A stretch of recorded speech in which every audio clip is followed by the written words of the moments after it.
So thank you so much for joining me, John. I'm delighted to have you take part in our module. You are a leading moral philosopher and philosopher of religion, but also in particular, perhaps one of or the world expert on Descartes. So it's a great privilege to get just a little bit of your thinking on Descartes when my non-philosophical students, or not necessarily philosophical students, are just having a little look at Descartes. So if I might start by asking, I was thinking we sometimes in cooking use the phrase cooking from scratch, that you want to make everything yourself and not buy pre-made ingredients. And one of the great fascinations of Descartes' project is he seems to be trying to build knowledge up from scratch, demolish everything that he's received and start again from the foundations. Now, you were speaking to me recently of a certain irony in that attempt. Can you explain that a little? Descartes certainly believed that knowledge needed reforming. He comments in his autobiography, intellectual autobiography, in the Discourse, written a few years before the Meditations, that he'd found that many of the things he'd imbibed as a young person had turned out to be wrong. So he, as he says in the opening of the Meditations, he thinks that once in a lifetime, one should really sweep everything away and start right from the foundations. So it's starting from the basics. And of course, his famous starting point is a very minimal one. I am thinking, therefore I exist. And he uses various extreme kinds of doubt, starting with doubts about the senses that had been going for quite a long time before he worked on philosophy. And then the famous or notorious dreaming argument, how do I know that I'm awake at this moment? I might be asleep in bed.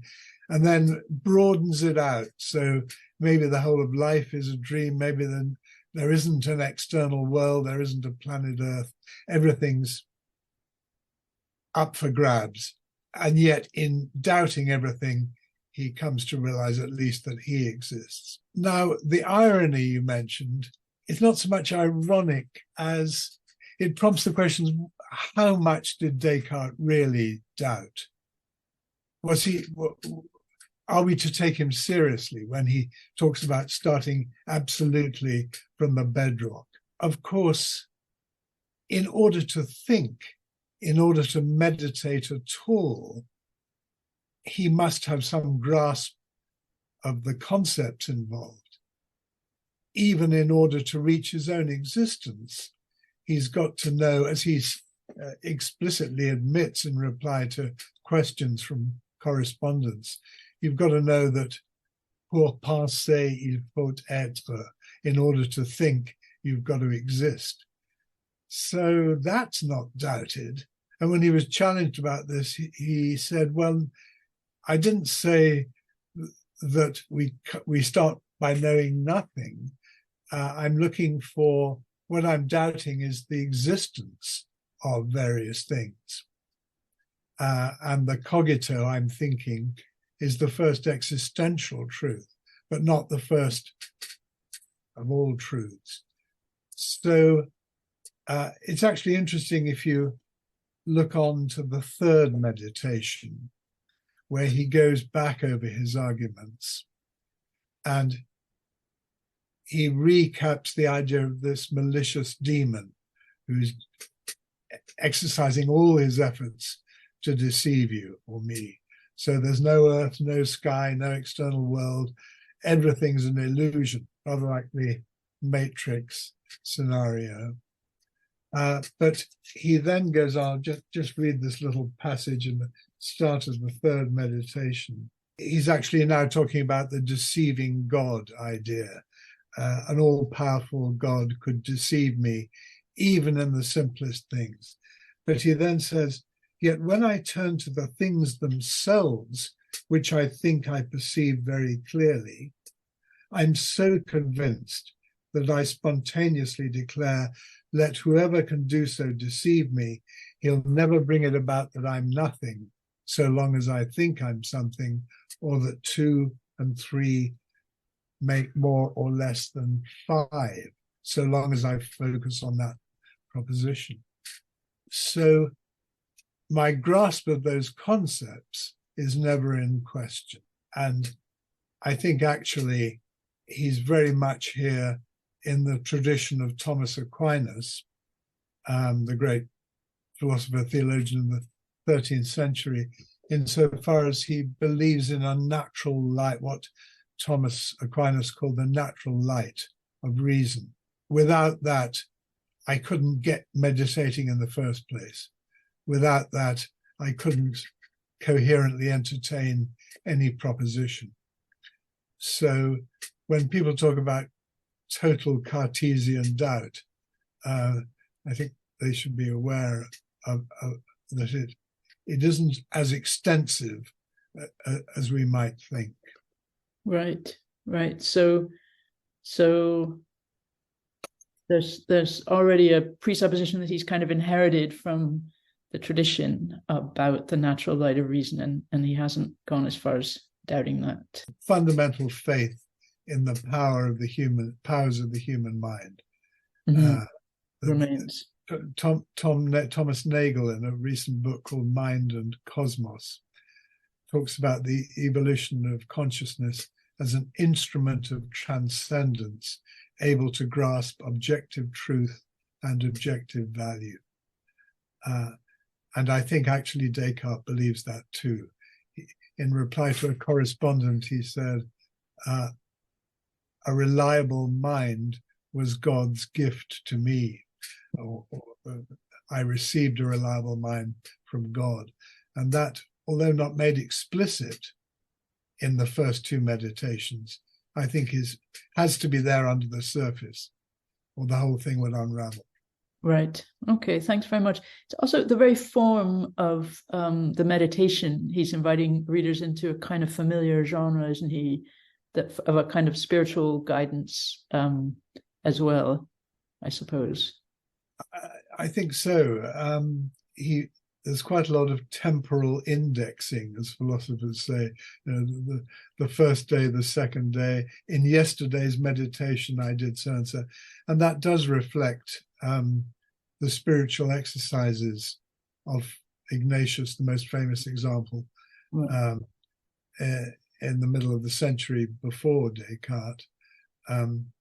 But it is very much the quest of the lonely mind before God, if you like, the journey of the mind towards God, as Bonaventure said a great deal earlier. Although, of course, it's not a moral journey so much as an intellectual journey. Right. So there's a kind of, there would be a crude way of thinking that says that modernity, we turned away from God and religion, but actually Descartes' a kind of deeply religious thinker in his way, kind of imbued at some level theologically with an orientation towards God. Yes, certainly. I think the idea of the divine light of reason implanted in every human soul is fundamental to the Cartesian project. Right. Thank you. Okay. He's not religious in the sense, I think he was a religious person. There's no reason to doubt that he held to the Catholic faith in which he was brought up. But he very seldom introduces revelation into his work. And when asked about matters of faith, like the Trinity and so on, he nearly always says, let's leave that to the theologians. So he probably needed to be cautious about those questions in the 17th century. Right. It is in a way, it looks forward to the Enlightenment idea of the human intellect on its own, overturning all prejudices and preconceived opinions, except, as we've been discussing, it's not entirely on its own, because right from the start, there is this God-given domain of logic and conceptual entailment, which is never questioned. Yeah.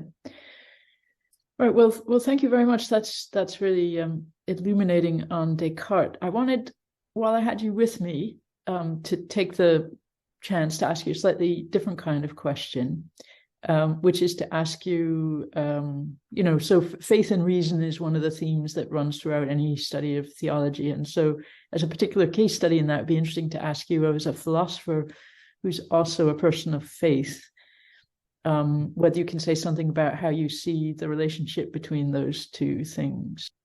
I mean, these are difficult questions, of course.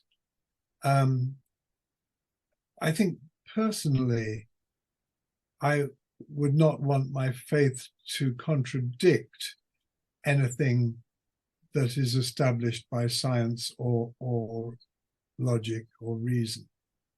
So, although I think there's some wonderful things in Kierkegaard, Søren Kierkegaard, the Danish existentialist, I would not want to join him riding out 50,000 fathoms deep, just a pure journey of faith, not anchored in any rational basis. However, on the other hand, at the other extreme from that, I'm skeptical about the kind of project of natural theology that thinks we can establish quite detailed truths connected with the faith just by philosophical argument, without drawing on anything by way of revelation.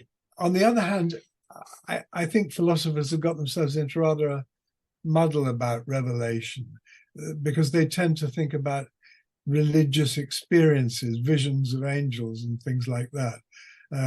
Thinks of William James, varieties of religious experience. I'm more inclined to think that, yes, there is evidence which points to a goodness at the heart of reality, points to the divine, if you like. But this is not evidence of a scientific kind. That's to say, it's not the sort of evidence you could put on the table and any rational inquirer would have to acknowledge it. It's not spectator evidence, to use a very useful phrase, I think, of the American philosopher Paul Moser. Rather, it's the kind of evidence that we encounter in not just in religion, but in many other contexts, in the appreciation of music or great art, or in the appreciation of someone's qualities in a personal relationship. In all those cases, if you remain at a distance, waiting for the scientific proof, you're cutting yourself off from the transformations which will make you receptive to the evidence. So by giving ground, by allowing yourself to be porous, to use that very apt adjective of Martha Nussbaum, talking about literature, how we appreciate literature. By allowing yourself to be porous, by giving ground, you may be opening yourself to certain kinds of transformation, which in turn might open you to receptivity of further evidence and so on. So it's a rather long and convoluted answer. But I hope no, that's very clear, and it causes me to think that I should commend to my students, especially some of your more recent books, which I think are a real model of setting out a vision for. First of all, they're beautifully written, and they kind of set out a vision for how to think in our time, how to bring faith and reason together, I suppose.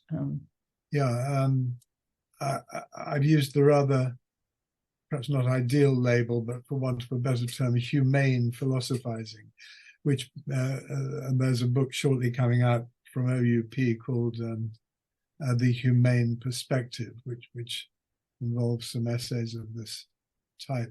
But the thought is that really philosophy shouldn't confine, although I have great respect for analytic rigor, it shouldn't confine itself to pure abstract intellectual argument, but should draw on all the resources of the human spirit or mind, including literary, scriptural, poetic, and so on, so that all the resources we can use are relevant, I think, to the coherence of a worldview.